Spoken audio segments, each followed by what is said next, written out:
Hey there everybody, thanks for checking out another one of my battle reports. Again, this one was kind of short, not only because the game just ended because my opponent had to go play some other people for league engagements, but also because it was probably just going to be all but wrapped up on my turn 3 and almost certainly wrapped up on my turn 4. But we'll dive into that a little bit. So the thing that interested me the most this game was the decision for all the Death Guard units to charge me. I'm of two minds on that. One, I don't think it's a good idea because getting into combat with Orks before you sufficiently soften them up is very painful. Obviously, Orks are a close combat centric army, so that's where they want to be and what they want to do. But I was also having problems unpacking my list because of that. I really did not expect to be charged on turn 1. I thought that if anything, the Death Guard would back up a little bit, or maybe maintain like rapid fire distance, or try to consolidate on like to one side or something like that, just to kind of punish me for having so many numbers. But instead, they came right at me, and that led me to not be able to get like my war bosses involved. I wasn't even able to attack with all of the guys in my units, even as they were getting whittled down, because I didn't have room to consolidate them or pile them into combat, stuff like that. So there was pros and cons to doing that. Overall, I think it probably would have been better to kind of redeploy the army. And obviously Death Guard is slow, but you can do a little bit of that, so pull back more towards either the right or the left. From my perspective, probably the right, because the blight drones are a little faster than your average plague marine, so they can kind of redeploy a little bit easier. And then he could have put the blight drones in front of the plague marines, which makes it a little harder for me to get some charges off on them. And the blight drones aren't really mind being charged because they're pretty tough against regular just boys attacks, since I need like 5's wound, although I need 5's wound on plague marines as well. I guess they're actually just as resilient. They just have wounds, so they don't go down like plague marines do. But yeah, but they can also fall back because they have fly, and then they can shoot me again. And their guns are really strong against Orks. It's basically 2 heavy flamers that are assault and are strength 6 when it's at full profile. That can go down to 4, I believe. So at the end of the day, they can get a little bit worse than a heavy flamer, but they're still very powerful. Yeah, from there the game was just kind of a grind, as you could see. Plague Marines are not as tough as they seem on paper.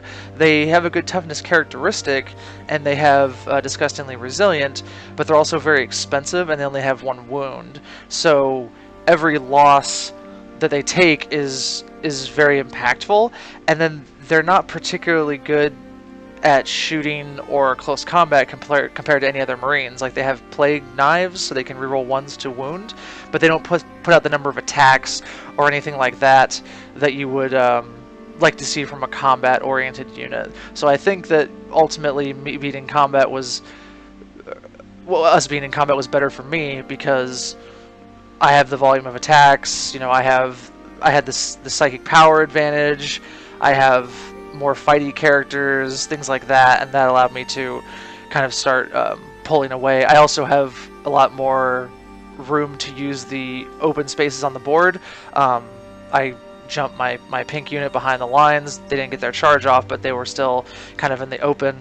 And then the next turn I could have jumped either like the purple unit or the green unit or something like that to come more from the right flank, and then just basically hit his army from the Death Guard army from all angles. So yeah, a little bit more maneuverability from me. So I think charging early was probably not the right thing to do. But as I did say at the beginning of the game, my opponent Ira was trying to get a feel for the army in terms of how it played, and I think on how much like damage it can take and what it can deal with. So I'm not sure if he did that because he thought it was the best move, or because he was just kind of curious to see how the list played. I think this was like his 5th game of 8th edition or something like that, so still somewhat new with the Death Guard, and just trying to figure out what works with them and what doesn't. So yeah, that was a big part of the game. I also think giving me first turn was a little strange. Obviously, there's not that much shooting to be done on turn 1, but you can get everybody within single fire bolter range. He had plasma guns, he had blight launchers. Obviously, some of that stuff was illegal, like I mentioned in the list, but we were playing with that because I didn't know at the time. So you could have just kind of like towed that 24-inch line and then gotten some free shooting that way. And it's not like I was really going to be able to charge. I mean, charges are possible when your target is 24 inches away with Orks, because you can go up to 13 with a 12-inch charge, and you move 5, and then you can advance and charge. But I mean, it's really unlikely. So if I was him, I would have felt pretty confident doing that. Again, I don't like the strategy of focusing down one unit of Orks. A lot of people have been doing this against me. If you're out there and you're playing against Orks, don't do that. Chip away at all of them. Priority 1 is getting them down to 19 models so that they don't get the bonus attack. Not that hard to do, and it's really, really important. When people focus down one of my units, my other units are still operating at really, really high combat potential, and that allows the game to go my way very quickly, because having, 20 to 30 extra attacks per unit is really powerful. And also, when you focus down one unit, you have to kill them to a man, because I'm either going to make them immune to morale, or they're just going to be immune to morale by leeching leadership, 30 or in the high 20s off of a nearby unit. Whereas if you chip down all the units at the same time, eventually that's going to catch up with the Orc player, and they're not going to be able to leech leadership as effectively. So that's something I definitely see people making a mistake for, and I think could be improved against Orcs. I am disappointed we didn't play a mission. If you're not aware, the ITC missions came out, I think, a couple days ago. They've released 2 packs. One was the modified Eternal War missions from the core rulebook. Basically, those were just telling you fixed areas to put the objectives, as well as the person who finishes deploying first gets +1 to the go first roll instead of automatically going first. I like both of those missions, but they weren't enough, in my opinion, to make competitive play for 40k really great. But they released a new pack, which is a blend of Eternal War and Maelstrom of War missions, and then kind of their own unique stuff. And those missions I love. I think they actually solve a lot of the early problems that are occurring in 40k, like the really annoying list to go against, like people taking 3 knights plus like Magnus or Gilliman, people playing a bunch of Storm Ravens, people playing a bunch of conscripts or a bunch of brimstone horrors. Like, it doesn't impact the conscript and the brimstone horrors list as much, but those are still slower armies that have trouble unpacking themselves and trouble taking ground, because they're just all foot-based armies. And the Maelstrom objectives, sometimes you can have to capture an objective on your opponent's side of the table. Sometimes you have to hold a certain objective, or get into certain table quarters, stuff like that those armies aren't as good at doing. And then on the opposite side, the super elite armies, which only bring like 4 or 10 models or something like that, have a really hard time holding any objectives. They only want objectives to be an end of game thing, so that they can then go around and grab them all at the end of the game, but before that they can just shoot. So I'm trying very hard to play with those missions and to make them a thing in my local meta, because while I don't have any of those lists just yet in the 2 shops that I frequent, we do have some very competitive players where I live in Arizona, so they're going to be a thing eventually. And while I'm fine with people bringing extremely powerful lists, in my opinion, there's like a certain toxicity level you hit with some armies where they're bad for the game, in terms of they invalidate a lot of other armies. Like, they can invalidate whole factions, they validate whole strategies, stuff like that, because it's like, well, I can't deal with X or I can't deal with Y, and then that becomes really boring. And that's, I think, again, I'm not like a 40k historian, but I get the feeling that's what happened towards the end of 7th edition, where people were running these like very specific Death Stars and things like that, and the games were very short and brutal because they were so binary. So I really don't want that to happen to 8th. I don't think it can ever get that bad because of the core rules changes and stuff like that, but it could still get very like rock, paper, scissors-y, or there's only a few viable builds out there, and I think that would be very boring and would turn people off from the competitive scene, which would be a real shame because, I mean, speaking personally, that's why I'm interested in the game. So I definitely give those ITC missions a look. I'll actually post a link to them in the video description on this, just in case you haven't seen them. They've been on all over the internet if you check out any of the usual 40k haunts. Regarding Orks, this is the list I played is probably the finalized version of the list. There is a variant where I drop Grotznik and pick up another Weird Boy, as well as 4 more Gretchen. I don't know which one I like better yet. There's pros and cons to both, so I'll probably give both a try. I do like my Orks a lot, and I think they get a big boost from playing in the ITC missions because Orks are very, they have high volume of guys, they're good at objectives, they have good maneuverability because they can run very easily, and they have access to deep strike psychic power, they have access to cheap units that can stay back and hold objectives. They pretty much do everything you'd want from a mission standpoint. They're still going to have problems going into like mechanized armies and things like that because Orks do not handle mechanized. They don't handle vehicles well. I've written about this on my blog several times. So I'm certainly going to keep playing them, and I think they're a lot of fun. But competitively, I think I'm going to focus more on Tau. Tau aren't really an army that gets talked about competitively very much right now. Most people think Tau suck. I don't share that opinion. So I've been trying really hard to get my Tau up and running. I'm still missing some models and getting guys put together and stuff like that. But I actually may be playing them as soon as tomorrow, the 16th of July, with some proxies.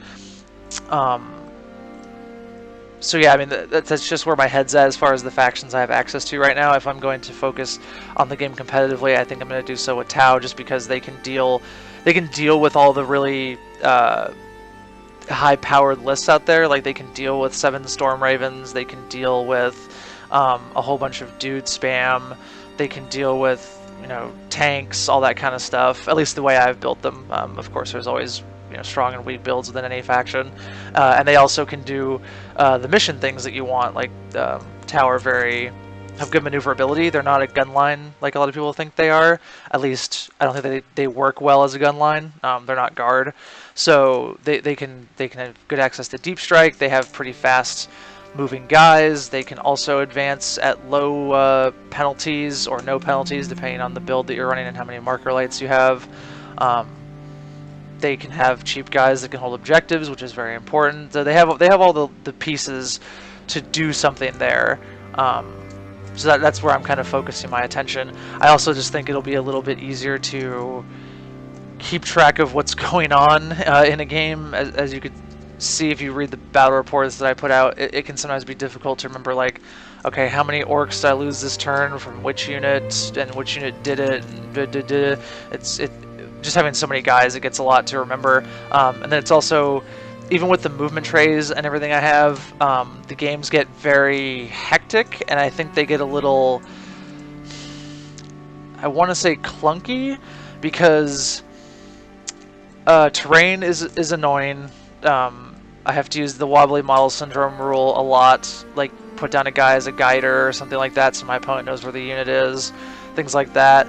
Combats get very messy, especially with terrain, because I have to pile in all these guys, I have to figure out how many attacks I have, where I'm calculating them. It's a lot to keep track of. I would say Orks are probably one of the more, I guess, not like mentally taxing armies, but like probably they require a lot of dexterity. Like, you have to move a lot of stuff, you have to do a lot of precise measurements and movements and things like that.